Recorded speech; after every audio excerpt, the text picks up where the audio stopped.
आज आम चिता लगी अमावास्या स्पेशल चितौ पिठा बनैबा जहाँकि आम ओडिशार गोटे पारंपरिक पिठा। यही पिठा श्रावण मास अमावास्या बा चिता लगी अमावास्या बना जाय थाए। यही पिठा केवल चाउल नड़िया रे ही बना जाय थाए।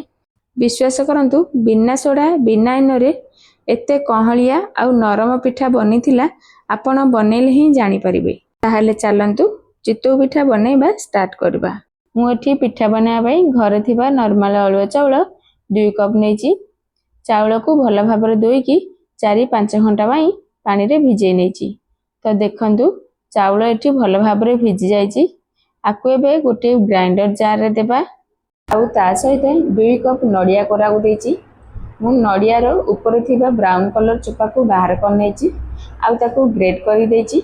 एमिति करिया द्वारा पिठा देखिया पई पूरा व्हाइट देखा जिवो। आपण जेतिकी चाउल नैथिबे सेतिकी ही नडिया नेबे। मु एठी 2 कप चाउल नैथिली तो सेति पई 2 कप नडिया को नेची।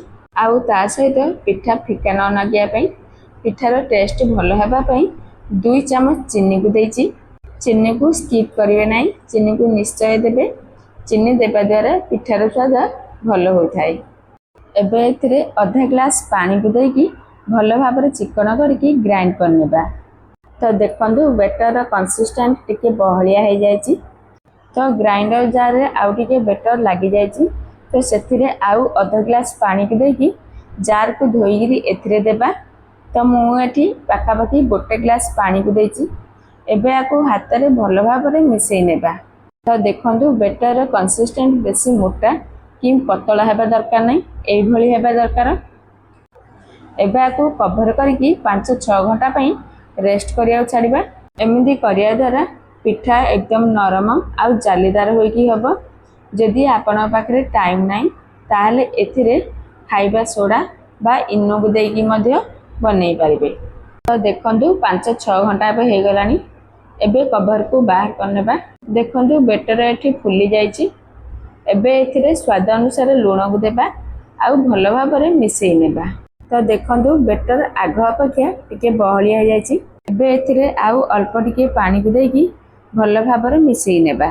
ध्यान रखिबे आपण जेतेबेले भी चितौ पिठा बनेबे बेटर बेसी बहला करके बनेबनी। जदि आपण बहला करी बनेबे ताहाले पिठा भलो भाबरे फुलिबो नाही। तेनु करी बेटर कंसिस्टेंट सबोले एई भली हेबा दरकार। देखंतु मु जो भली भाबरे बनेची ठीक सेई भली भाबरे बनेबे, बेसी मोटा कि पतला करबनी। तो देखंतु मु एठी 1 ग्लास पानी को नैथिली आउ एतिकी पानी बंची जायची। आपण को आउडी अधिका किंबा कम मध्य लागि पारे। तो एठी मु पिठा बनेया पे गोटे करेई को नैची। सेतिरे अल्प टिके तेल को देची। तेल को भलो भाबरे गरम करनबा जेमिति धुआं बाहर जिवो। एबे सेतिरे अल्प टिके पानी छिंची देबा जहा द्वारा करेई भलो भाबरे तेलिया होई जिवो। एबे एथिरे गोटे टकी बेटर को देबा आउ भलो भाबरे कवर करनेबा। बेटर देले समय रे गैस रो फ्लेम को हाई रे रखिबे आउ गोटे 2 मिनिट परे गैस रो फ्लेम को लो टू मीडियम रे रखिबे।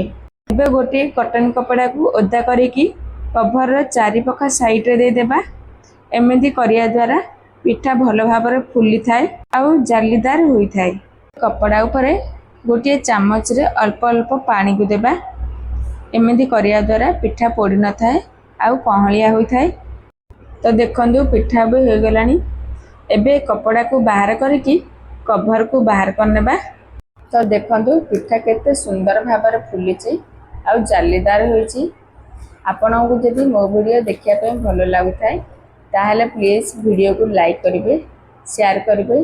चैनल रे जदि नुआ आछंदी सब्सक्राइब करिया पे जम्मा भी भूलिए नाही। देखंतु मु एठी सब पिठा को बनै नेची। पिठा देखिया पे केते सुंदर देखा जाउची। खाली देखिया पे जे सुंदर सेया नहीं, खाइबा पे मध्य सेमिति टेस्टी थिला। आपण तो देखिकी जानि पारथिबे जे पिठा केते नरम आ जालीदार होईची। एथर चिता लागि अमावास्या रे एमिति चितौ पिठा बनांतु आउ किभल लाଗୁची मते कमेंट करे जणांतु। रहिली पुणी देखाबो आउ गोटे नुआ वीडियो रे। नमस्कार, जय जगन्नाथ।